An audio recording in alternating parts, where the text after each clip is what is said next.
हमारे गिरिराज जी में पंडित श्री गया प्रसाद जी महाराज हमारी हर कथा सुनते हैं सामने ही बैठ के। आपकी गोद में प्रियालाल जी खेलते थे इसी कलिकाल में, आज से 30-40 साल पहले।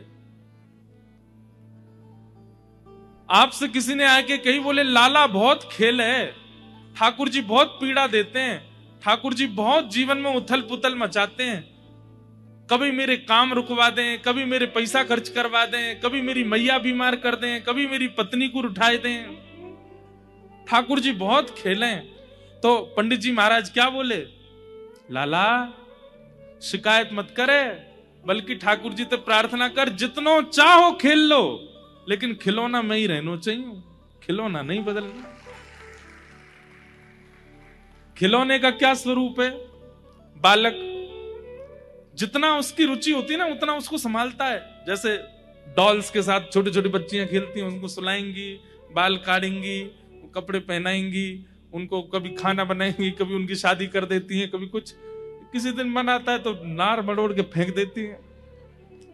लेकिन वही फिर जब उसको बाद में लगता है कि आज गुस्से में मैंने, फिर वही जाती है, फिर नार लाके फिर लगा देती है। तू बुरा नहीं मानना, हाँ आज गुस्सा आ गया था। ठाकुर जी भी ऐसे ही करते हैं। लेकिन मान लो कि आपने गुड्डे की नार मरोड़ दी और गुड्डा आपसे नाराज होकर के और आपको ही अपशब्द कहने लगा, दोबारा उस गुड्डे के पास नहीं जाओगे। हम लोग यही करते हैं। ठाकुर जी खेल क्या लेते हैं हमारे साथ में, हम शिकायतें शुरू कर देते हैं। पंडित श्री गया प्रसाद जी महाराज कहते, बोले जितनो चाहो खेल लो हमारे साथ, पर एक ठाकुर जी वचन दे दो कि खिलौना में ही रहना चाहिए, खिलौना मत बदलना, चाहे जो कीजिए हमारे साथ, पर हमें बदलिएगा नहीं। इसलिए भैया उद्देश्य पवित्र रखो कि इस कथा के सप्ताह वे दिन जब ये कथा विश्राम हो, हर दिन आप ठाकुर जी के थोड़े समीप पहुंचो।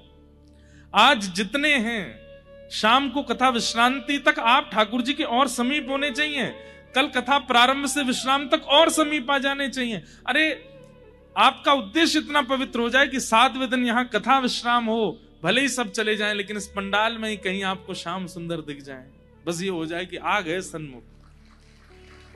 भागवत की कथा से उद्देश्य की कामना पूर्ति करने वाले लोगों से हमारी प्रार्थना है, यहां वैभव मत मांगिए, यहां संपत्ति मत मांगिए, यहां यश मत मांगिए, यहां ऐश्वर्य मत मांगिए, केवल कृष्ण को मांगिए।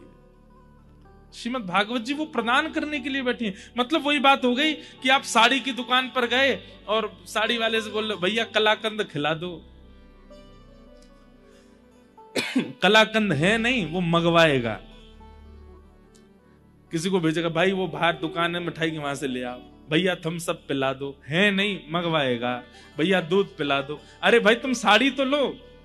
ठीक वैसे ही भागवत जी की शरण में आकर के आप कहोगे कि हमारे जीवन के आर्तों को दूर कर दो, तो भागवत जी फिर बाहर किस, ब्रह्मा जी इसके आर्त दूर करो। आप भागवत जी कथा में आकर के कहेंगे कि हमारे जीवन के ये कामनाएं इनको पूर्ण करवा दो, तो फिर भागवत जी बाहर किन्हीं देवताओं को ढूंढेंगी, भाई इसकी कामना पूरी करो। लेकिन भागवत जी से आपने अगर कामना की कि आप केवल श्याम सुंदर को प्रदान कर दो, भागवत जी कहेंगे हमारी गोद में बैठे, ले तेरी गोद में बैठा दो, ये तो मेरे पास है, ये तो मेरी सामग्री है। भागवत जी की सामग्री है श्री कृष्ण, मांगिए प्रदान करेंगे। इसलिए उद्देश्य पवित्र रखिएगा।